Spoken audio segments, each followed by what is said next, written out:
इंद्र बोले, संपूर्ण लोकों की जननी, विकसित कमल के सदृश नेत्रों वाली भगवान विष्णु के वक्षस्थल में विराजमान कमलोद्भवा श्री लक्ष्मी देवी को मैं नमस्कार करता हूँ।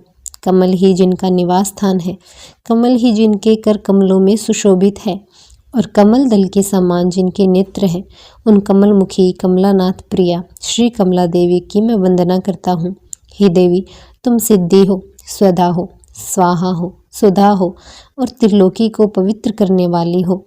तुम ही संध्या, रात्रि, प्रभा, विभूति, मेधा, श्रद्धा और सरस्वती हो। हे शोभनी, यज्ञ विद्या, महाविद्या और गूढ़ विद्या तुम ही हो। हे देवी, तुम ही मुक्ति फलदायिनी आत्म विद्या हो। हे देवी, तर्क विद्या, वेदत्रयी, वार्ता और दंड नीति की भी तुम ही हो। तुम ही ने अपने शांत और उग्र रूपों से ये समस्त संसार व्याप्त किया हुआ है। हे देवी, तुम्हारे बिना और ऐसी कौन स्त्री है जो देव भगवान गदाधर के योगी जन चिंतित सर्वयज्ञमय शरीर का आश्रय पा सके। हे देवी, तुम्हारे छोड़ देने पर संपूर्ण त्रिलोकी नष्ट प्राय हो गई थी, अब तुम्ही ने उसे पुनः जीवन दान दिया है। हे महाभागी, स्त्री, पुत्र, ग्रह, धन, धान्य और सुहृदय, ये सब सदा आप ही के दृष्टिपात से मनुष्यों को मिलते हैं। हे देवी, तुम्हारी कृपा दृष्टि के पात्र पुरुषों के लिए शारीरिक आरोग्य, ऐश्वर्य, शत्रु पक्ष का नाश और सुख आदि कुछ भी दुर्लभ नहीं। तुम संपूर्ण लोकों की माता हो, देव भगवान हरि पिता है।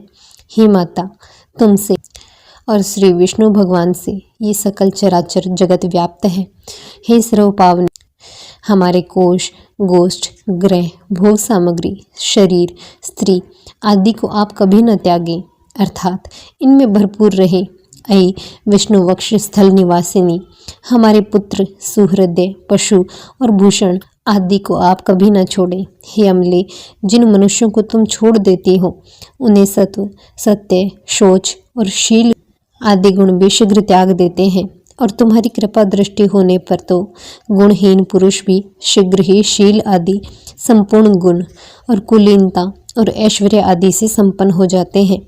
हे देवी, जिस पर तुम्हारी कृपा दृष्टि है वो प्रशंसनीय है, वो गुणी है, वो शूरवीर है, पराक्रमी है। हे विष्णु प्रिय, हे जगत जननी, तुम जिससे विमुख हो उसके तो शील आदि सभी गुण तुरंत अवगुण रूप हो जाते हैं। हे देवी, तुम्हारे गुणों का वर्णन करने में तो ब्रह्मा जी की रचना भी समर्थ नहीं।